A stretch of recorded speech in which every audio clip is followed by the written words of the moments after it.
Begin today with a reading by George Odell, who writes, "We need one another when we mourn and would be comforted. We need one another when we are in trouble and afraid. We need one another when we are in despair, in temptation, and need to be recalled to our better selves. We need one another when we need to accomplish some great purpose and cannot do it alone. We need one another in our hour of success, when we look for someone to share our triumphs. We need one another in the hour of defeat, when with encouragement we might endure and stand again. We need one another when we come to die and would have gentle hands prepare us for the journey. All our lives we are in need, and others are in need of us." And so ends the reading. We need one another, right? We need one another. This simple, profound statement of truth is echoed in the words of Martin Luther King Jr. We are caught in an inescapable network of mutuality, tied in a single garment of destiny. That we are inextricably connected to each other means that we are also accountable to each other and to the larger whole to which we belong. And since each of us is part of the larger whole, each of us is also accountable to ourselves. Accountability is written into our Unitarian Universalist principles, explicitly in the 8th principle that was adopted by this congregation and many others across the country.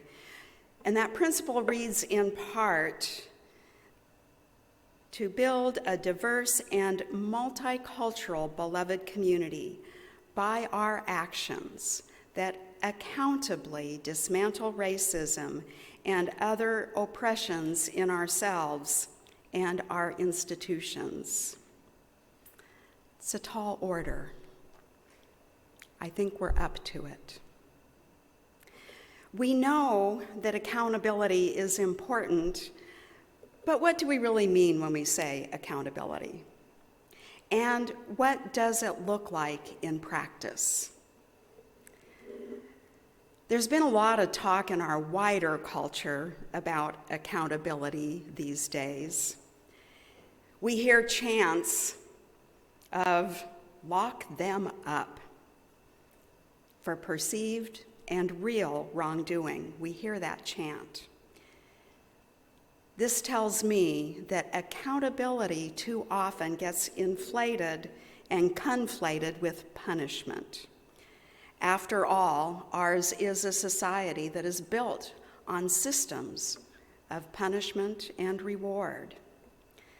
Our economic system, our system of governance, our system of justice, all are based on punishment and reward. Work hard and you will be rewarded financially. Break the law and you will be fined or imprisoned. Promise to make people's lives better and you will be elected to public office. Fail to enact policies and laws that make people's lives better and you will be voted out of office. Now, I know this is an oversimplification and that it doesn't always work that way.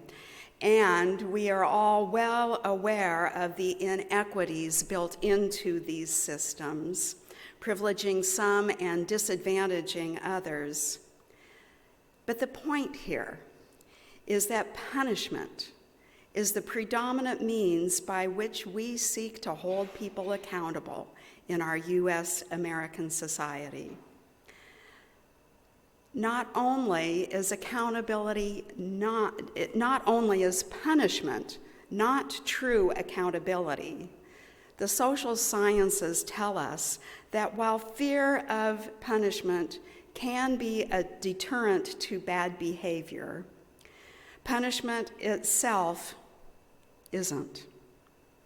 In fact, punishment, especially severe punishment, results in more bad behavior. And I hold out to you that relentless pursuit of reward can do the same.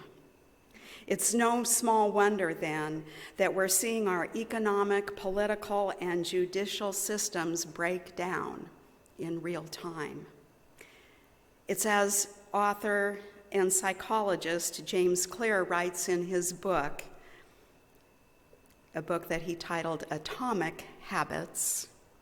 He said, "We do not rise to the level of our goals. We fall to the level of our systems." There are theological roots to systems that are based on a model of reward and punishment.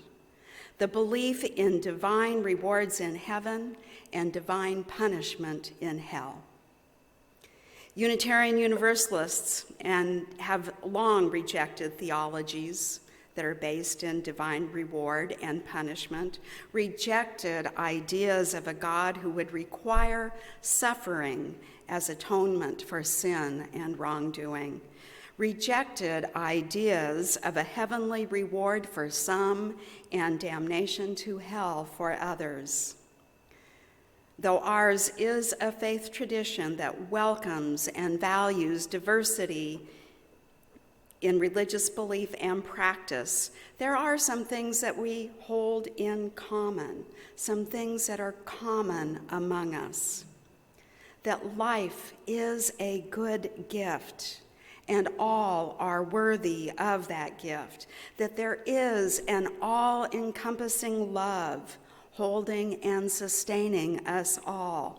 That heaven and hell are conditions that we create here on earth, and that we are called by love to eradicate the hells that exist and to restore the heavenly garden that life on earth can be. A faith rooted not in reward and punishment, but nurture and accountability. Accountability asks something of us. It asks, to whom or to what is my life oriented? It asks, what are the values and principles that guide my life? What are my deepest obligations and commitments? To be accountable is to make an account, to bring the receipts, if you will, to show the evidence of how those questions are being answered through one's actions. There's a question that I hear asked periodically. Is there enough evidence to convict you of being a Unitarian Universalist? So we're called to account for those principles and those values.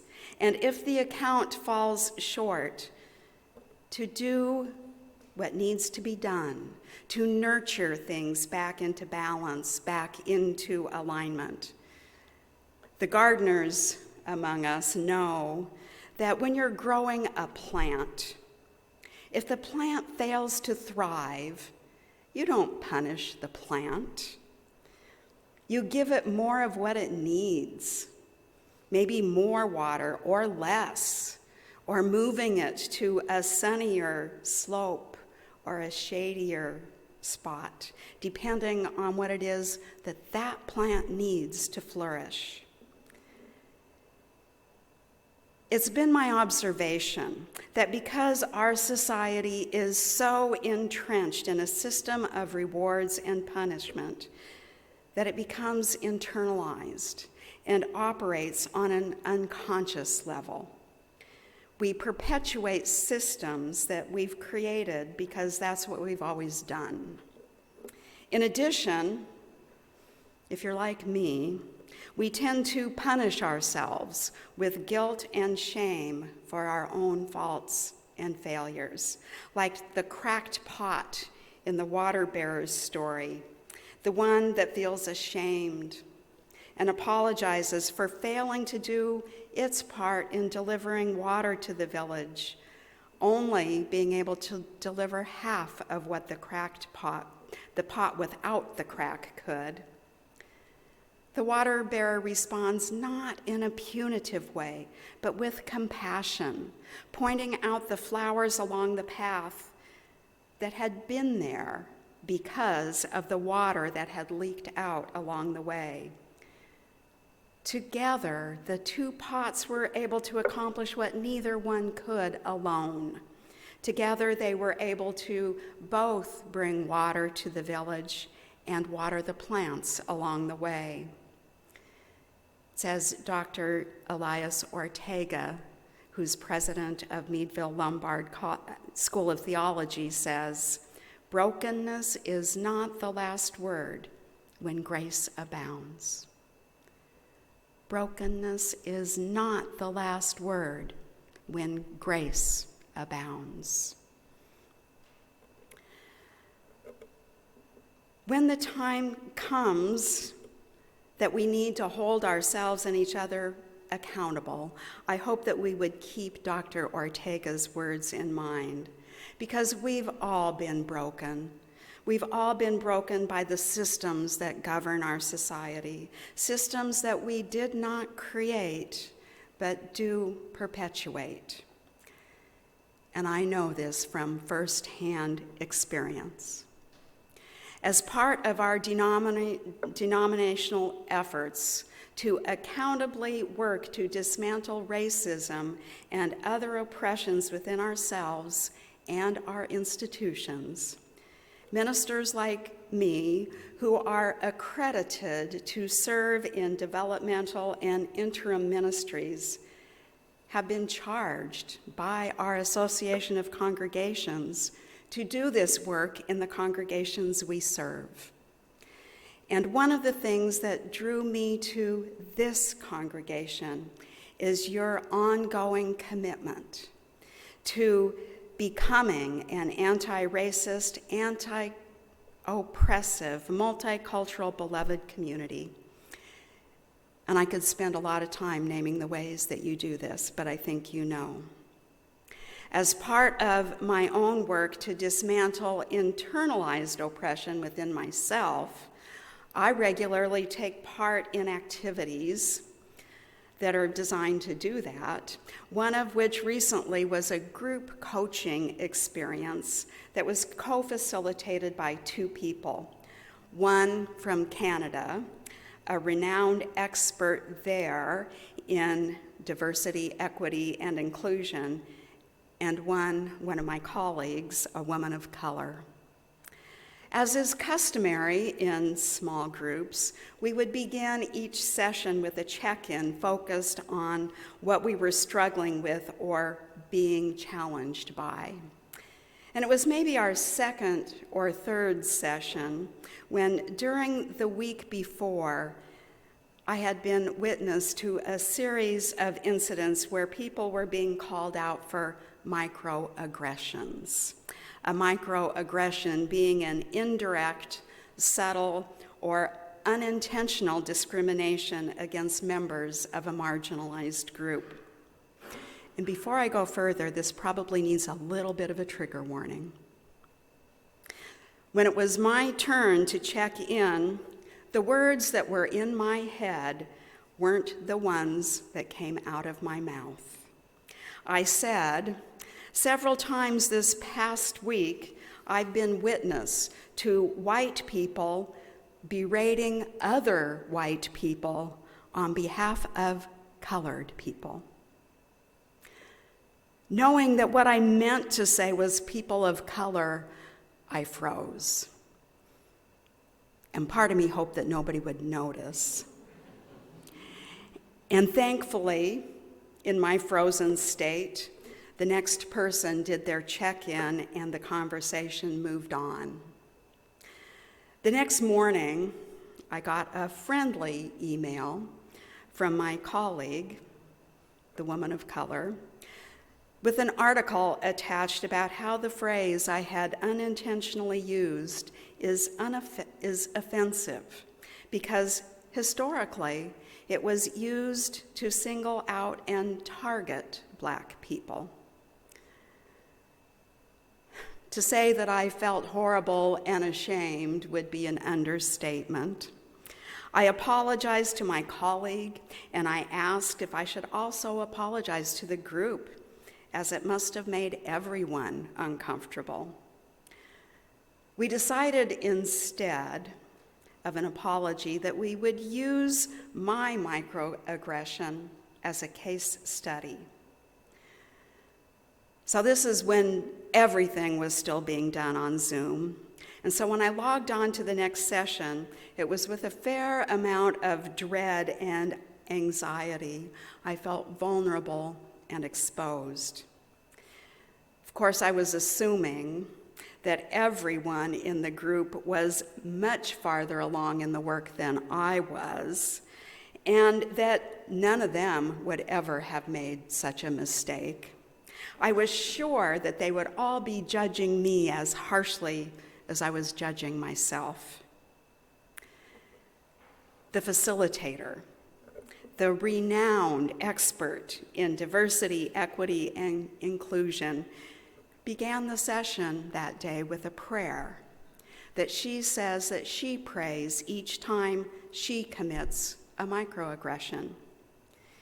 And she says that since praying that prayer, her incidents of microaggression have decreased. Not disappeared, but decreased.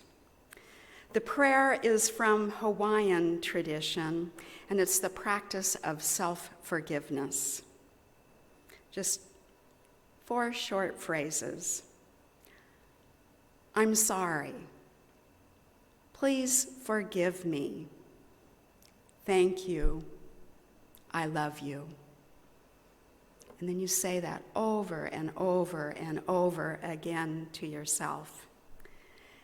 And then she went on to talk about how having prejudice and bias is part of being human.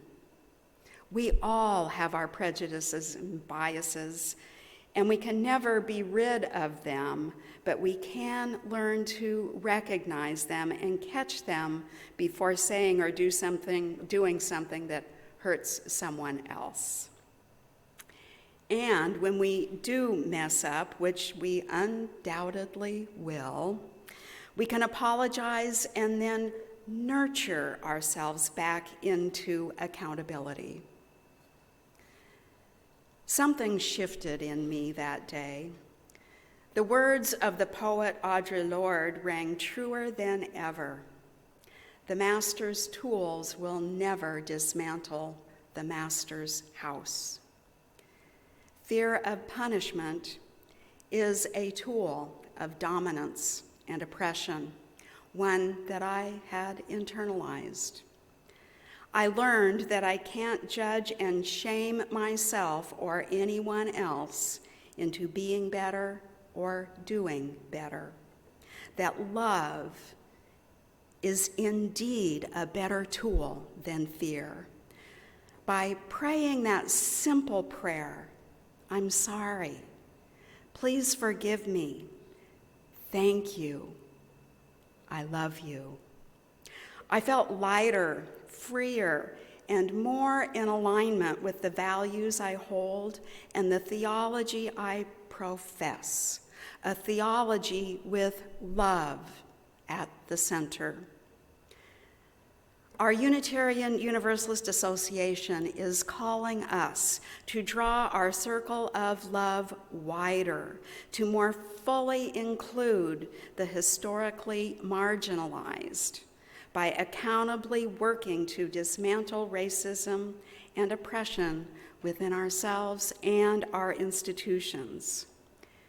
The tools for the work are found in our theological heritage a theology of love, mutuality, and interconnection. In approaching our work, I'm thinking of that quote from James Clear: "We do not rise to the level of our goals, we fall to the level of our systems." The question, then, is how do we organize our institutional life, our collective life as a community of faith, from worship to religious education, to stewardship, to social justice, to staffing and administration, that we organize in ways that place love at the center, ways that help us to be accountable to ourselves, each other, and our larger purpose of living into being the diverse, multicultural, beloved community that we dream about. I don't have all the answers as to how we do this, but I do know that the systems we develop to govern our shared life need to be clear and accessible to everyone. I do know that we can't dismantle white supremacy culture using the tools of white supremacy culture. I do know that we need to build both nurture and accountability into all that we do. I do know that whatever systems we build, they need to be firmly rooted in our theology. They need to be grounded in that theology that recognizes that we are indeed caught in an inescapable web of mutuality, that we are connected to each other, and the fiber of that connection is love. Because we are profoundly interconnected, we need one another. We need one another as we do this work that is vulnerable and brave, the work of holding ourselves and each other accountable. When we do so, may there be a wideness in our mercy. May we remember that brokenness does not have the last word when grace abounds. May it be so, my friends. May we make it so.